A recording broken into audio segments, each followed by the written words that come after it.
2, 3, start. A careful reading of the policy contained in letter dated 9/10/2003 shows that with a view to strengthen and rationalize the staffing pattern, the Ministry of Railways had undertaken review of certain cadres. The basis of the review was functional, operational, and administrative requirement of the railways.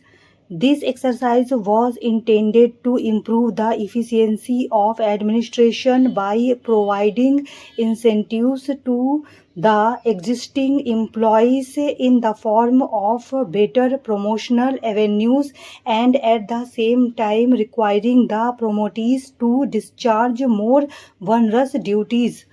The policy envisaged that additional posts becoming available in the higher grades as a sequel to restructuring of some of the cadres should be filled by promotion by considering such of the employees who satisfy the conditions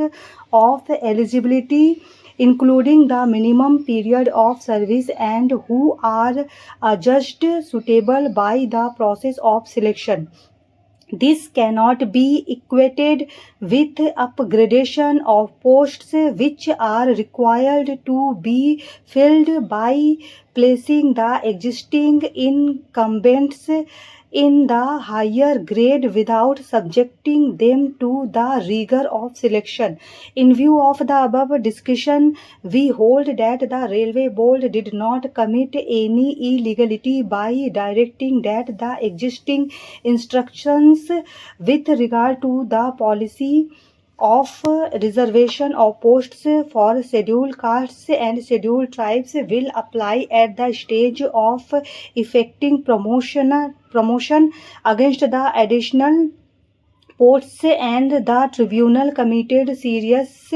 illegality by striking down para 14 of letter dated 9/10/2003. Before parting with this aspect of the case, we consider it necessary to reiterate the settled legal position that matters relating to creation and abolition of posts in formation and structuring oblique restructuring of cadres,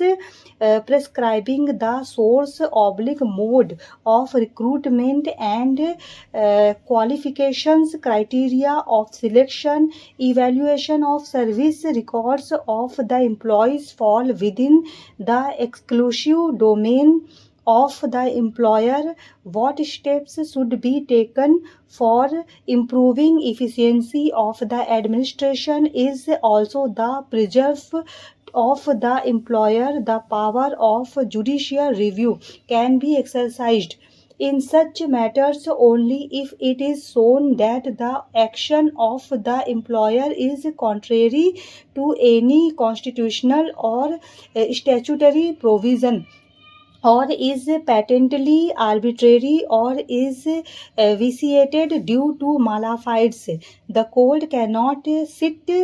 in appeal over the judgment of the employer and ordain that a particular post be filled by direct recruitment or promotion or by transfer. The court has no role in determining the methodology of recruitment or laying down the criteria of selection. It is also not open for the court to make comparative evaluation of the merit of the candidates. The court cannot suggest the manner in which the employer should structure or restructure the cadres for the purpose of improving efficiency of administration. Nothing in this article shall prevent the state from making any provision for reservation in matters of promotion to any class or classes of posts in the services